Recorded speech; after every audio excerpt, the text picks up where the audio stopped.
सोमवार जापान रो उत्तर उपकूल रे एक शक्तिशाली 7.2 तीव्रतार भूकंप होईछि।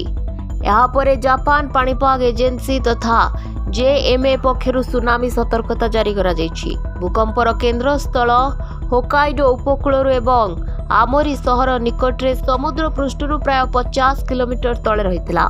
भूकंपर तीव्रता रिक्टर स्केल 7.2 रेकर्ड करा जायछि। जापान पाणीपाग एजेंसी ही अंचल 3 मीटर उच्चर सुनामी लहरी आसिबार संभावना थिबा नै सतर्कता जारी करिछि। सरकारी प्रसारक एनएचके रिपोर्ट अनुसार अंचलर आणविक शक्ति केन्द्रगुड़िकरे सुरक्षा जांच करा जाउछि। भूकंप परे अधिक सतर्कतामूलक पदक्षेप ग्रहण करा जाइछि एवं स्थानीय लोकों को सुरक्षित स्थान को जिबाको परामर्श दिया जाइछि।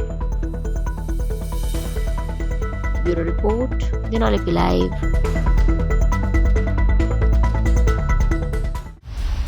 दिनलिपि लाइव को एबे ही लाइक शेयर सब्सक्राइब करंतु।